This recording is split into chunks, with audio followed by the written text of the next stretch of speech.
What's up, everyone? Thralls Metal here once again. I'm Necrotic Nick. I'm Jammin John. And we have an album review for you. You know, another late one that came out that we didn't get a chance to cover or put in our year-end lists, but we wanted to cover it just because, well, a lot of you have been bringing it up, and I can see why. We're going to cover the newest album from Akhlys. Melinoe, I think that's how you say the title of their album. We had a tough time figuring out pronunciations. Yeah, the name alone. I'm so glad that Encyclopedia Metal actually had the pronunciation for it in there. This came out on the 14th of December on Delamere Morty Productions, same label that Ulcerate's on.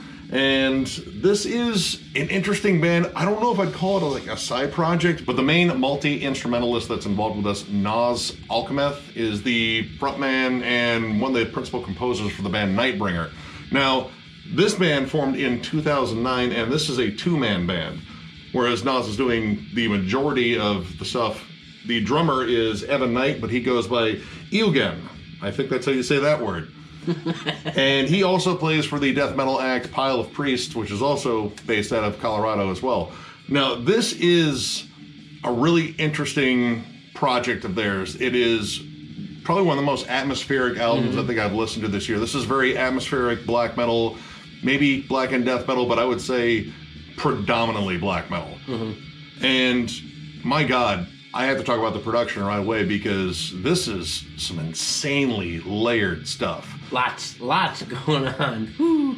Just a multitude of guitars, bass. The drums are absolutely pummeling on this. I feel tired.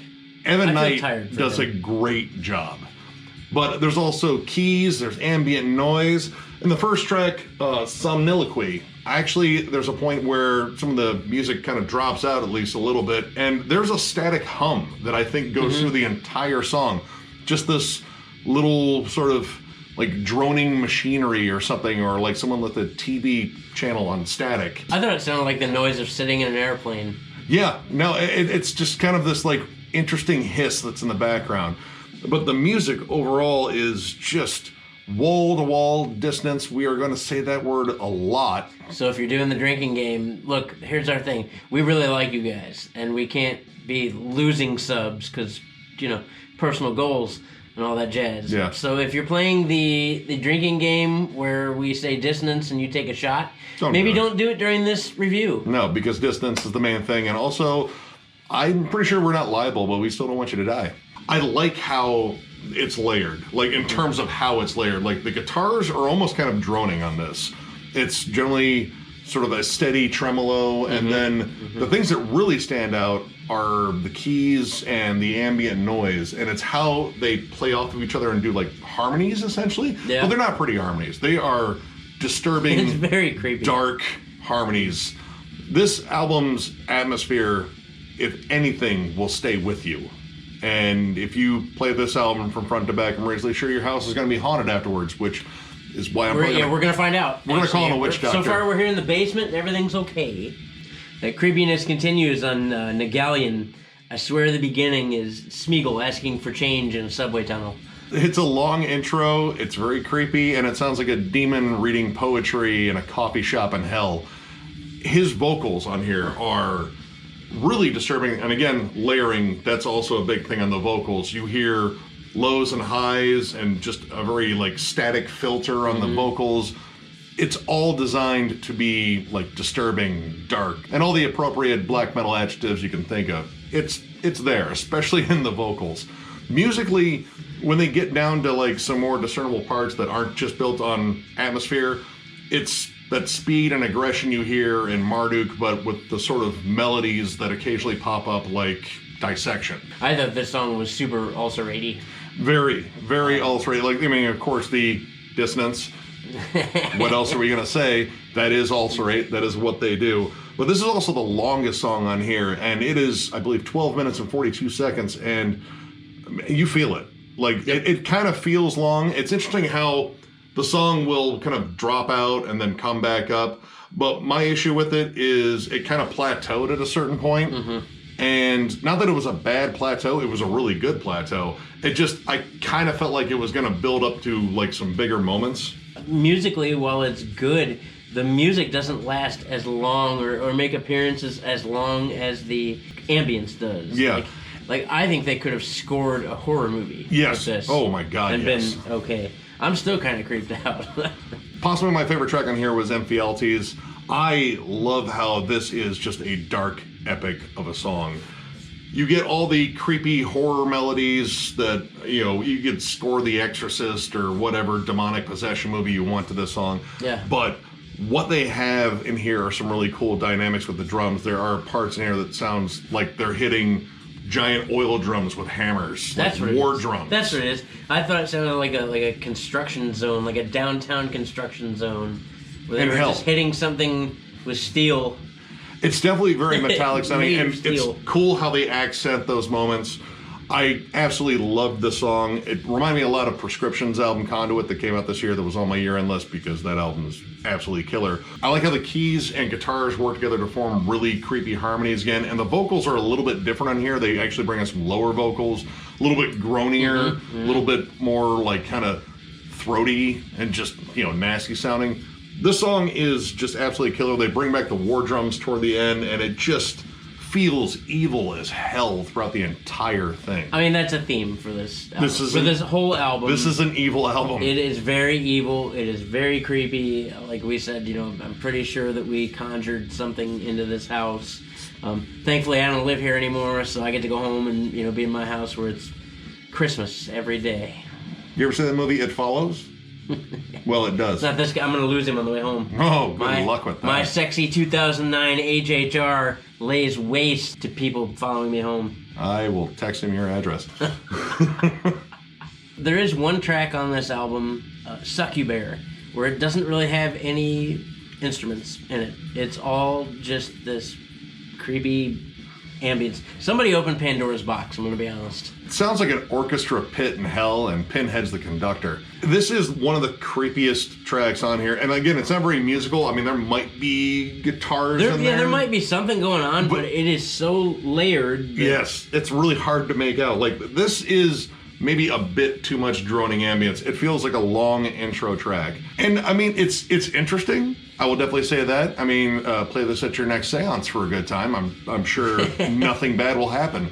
But the thing was, it just kind of went on too long. Mm-hmm. I think the only part that really stood out, other than I felt creeped out the entire time, is there's a chime that comes in and everything kind of drops out a bit. Yes. And I don't know what that was, essentially, like with like a signal in it that something else was happening, because I'm lost as to what's going on in this quote-unquote song. But at the same time, the more I listened to it, the horror movie score thing came up. Like, you put this in a horror movie or like a haunted house. Haunted house, yeah. Do you or someone you know, do they own a haunted house? Because this will work. Yeah, if you're playing this on a loop and you're telling people, oh, you have to go down that way, and they hear this, they're not going to want to go down there. You'll have to push them. Plus, how fucking excited would you be if you were walking through a haunted house and heard this track going on? You'd be like, all right, someone here likes black metal. I might actually be frightened. Now, since we've talked about every other track, we might as well talk about the last track. And this is actually one of my favorites. I like the intro. It kind of tails off from the last song, but it's interesting how they incorporate that intro with the rest of the song. Most of the time when I hear intros, it's like this little isolated bit, and like, okay, yeah, we built up enough tension, now let's play something that's maybe similar to it.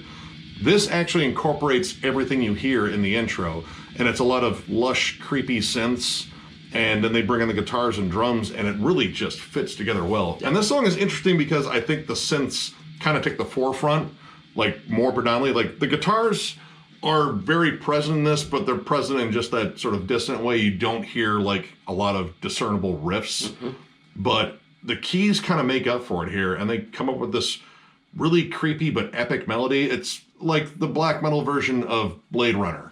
That's pretty much the thing I got on this, and it's a really creepy, but I don't know, epic and very tuneful. It has its own kind of creepy melody to it that, really just kind of makes the song. And I like the production again of this whole record.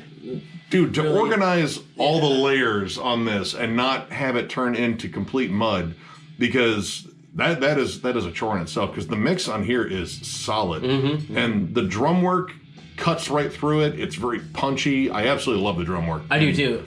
You must eat right and sleep well, because This guy didn't slow down. The only time he slowed down was during the parts where the ambience went. That's where you get a breather. That'd be great live, because then he'll be able to sit back and drink 4 bottles of water and eat a sandwich. Do something, because holy crap, he just doesn't slow down. That's special. I like that when drummers do that, but I feel for you. I'm sorry. And I have to say, at the end of this last track, I'm reasonably sure I heard the line, "We hear you." Now, it may have been followed with something else, but I didn't lock on to any of those other words. I just heard, "We hear you." Someone hears him, and then, the choir of angels that followed. Did you hear that? There was something. There was some sort of female something or other going on. I don't think they were angels.